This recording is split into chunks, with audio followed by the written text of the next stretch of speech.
सुरक्षा देते जगत धर्म को स्थापन करते। द्वितीय मन होती स्वारोचिष मनु। स्वारोचिष मनु समय भगवान एक रूप में प्रकट होते विभु। भगवान जो अवतार था से अवतार हूँ विभु। पुणी से समय इंद्र किए थे, देवता किए थे, सप्तर्षि किए थे, से नाम सुखदेव गोस्वामी। कि मुझे कहूनी कहला मैंने आप मन रही सन्देह भी पड़े किसी मन बुझी पारे केवल जहाँ मन रखा उचित मुझे कहीदे। तेणु स्वयंभू मनु समय भगवान अवतार नाम होती यज्ञ। स्वारोचिष मनु समय भगवान अवतार नाम होती विभु। विभु कौन करते? विभु 88,000 बालकों को सी ब्रह्मचारी भाव शिक्षा देते। केते सुंदर माने से शिक्षा देते तुम संसार धर्म प्रवेश करनी। से साधु मान देखो 88 सहस्राणी मुनयो जे धृत प्रदान अन्न शिक्षण व्रतंत कौमार ब्रह्मचारिण। 28,000 मुनि कुमार मानू से शिक्षा देते ब्रह्मचारी हो जाओ मैंने ब्रह्मचारी शिक्षा ब्रह्मनिष्ठ शिक्षा देगी कौमार ब्रह्मचारिण अन्न शिक्षण व्रतांत शिक्षा देले ब्रह्मचारी व्रत धारण कर तुम ब्रह्मचारी हो संसार भर प्रवेश कर। कहीं संसार भर प्रवेश कर बहुत आप जानते संसार केमी संसार सुख अच्छी कि दुख अच्छी आनंद अच्छी कि कौन अच्छी अनुभव थी आप कह दरकार से कहले मैंने देखो तामान नुहे जो संसार को घृणा कर निंदा कर संसार कौन सी दृष्टि घृणा कर निंदा कर किंतु संसार केमी रहा उचित शास्त्र सब शिक्षा दी जाए आम से रही पारे बोली दुखद हो जाए तो गजेन्द्र चरित्र आम से शुणा संसार केमी रहा उचित जमी रहा उचित आम से रही पारूने ये दुख ये कष्ट केमी रहा उचित शास्त्र कहते शुणी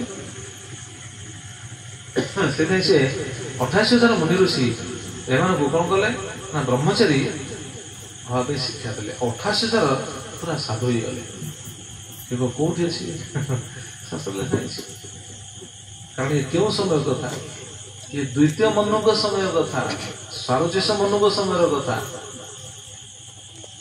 तेणु स्वयंभू मनु समय कथा शुणिले प्रहलाद महाराज कथा जो शुणुंट स्वयंभू मनु समय कथा देखी पुणी विश्वास कर अच्छा शास्त्र लिखा ठीक से भाई स्वारोचिष मनु समय विभु आसिकी कौन 28,000 ब्रह्मर कौन कह ब्रह्मचारी शिक्षा देकी समस्त ब्रह्मचारी करते।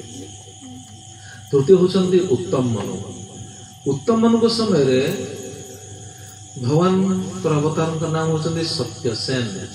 सत्यसेन सी आसिकी विभिन्न प्रकार अधार्मिक आउ दुष्ट प्रकृतिर लोक मान से विनाश करते विनाश कर धर्म को सुरक्षा देते। एवं चतुर्थ होती बर्तमान ये कथा को विश्राम दवा। चतुर्थ उत्तम भ्राता मनोनामना च तामस। चतुर्थ मन होती उत्तम भाई सी होती तामस।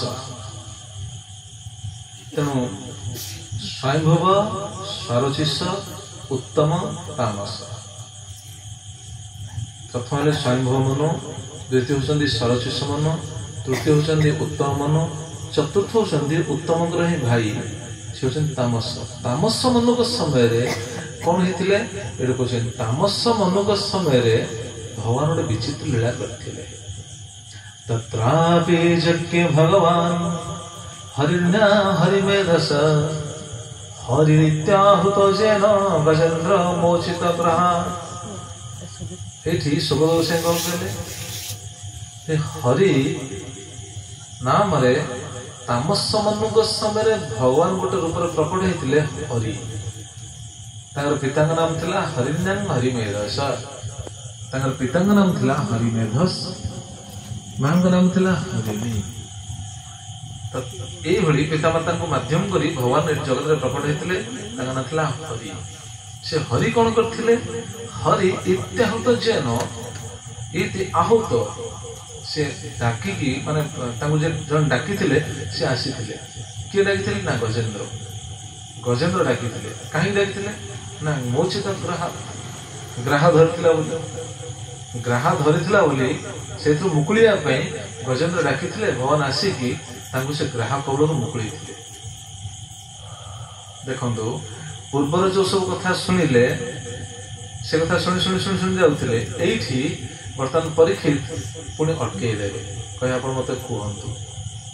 ସେ ପୂର୍ବରୁ କଣ କଲେ, ସବୁ ମନୁକ ସମୟରେ ଶୁଣିବା ପାଇଁ ଚାହିଁଥିଲେ, ବର୍ତ୍ତମାନ ପ୍ରଥମ ଦ୍ୱିତୀୟ ତୃତୀୟ ଚତୁର୍ଥ ମନୁକ କଥା ଶୁଣୁଛନ୍ତି, ପୁଣି ଅଟକି ଗଲେ। ମାନେ ପଞ୍ଚମ ଷଷ୍ଠ ପୁଣି ବର୍ତ୍ତମାନ ସପ୍ତମ ମନୁକର କଥା ସେ କହିବେ, ସବୁଜା ମନୁକ କଥା କହିଛନ୍ତି, କିନ୍ତୁ ଏଇଠି ସେ ଅଟକେଇ ଦେଲେ। କଣ ଅଟକେଇବେ? ଆଶ୍ଚର୍ଯ୍ୟ ହେଲେ। ମାନେ ପରୀକ୍ଷିତଙ୍କର କଥା ଗୋଟେ ବିଶ୍ରାମ ଦଉଛି, ଆସନ୍ତାକାଲି ଶୁଣିବା। ମାନେ ପରୀକ୍ଷିତ ପଚାରିବେ ଯେ ଗଜେନ୍ଦ୍ର ପାଇଁ, ଗୋଟେ ପଶୁ ପାଇଁ ଭଗବାନ ଗୋଟେ ଅବତାର ନେଇଥିଲେ ନା? ଗୋଟେ ପଶୁ ପାଇଁ, ଗଜେନ୍ଦ୍ର ପାଇଁ ଗୋଟେ ପଶୁ, ତାହା ପାଇଁ ଭଗବାନ ଗୋଟେ ଅବତାର ନେଇଥିଲେ, ପୁଣି ଗ୍ରାହ କବଳରୁ ମୁକ୍ତ କରିଥିଲେ। ଏଟା କେମିତି? ମତେ ଏଟା ବୁଝେଇକି କୁହନ୍ତୁ। ଏଇଭଳି ଜିଜ୍ଞାସା କରିଛନ୍ତି, ପରୀକ୍ଷିତ ମହାରାଜଙ୍କୁ ଶୋକଦେବ ଗୋସାଇଁ ବୁଝେଇବେ ଗଜେନ୍ଦ୍ର ଚରିତ୍ର। ତେବେ ଏ ବିଷୟକୁ ଆମେ ଆସନ୍ତାକାଲିଠୁ ଶୁଣିବା।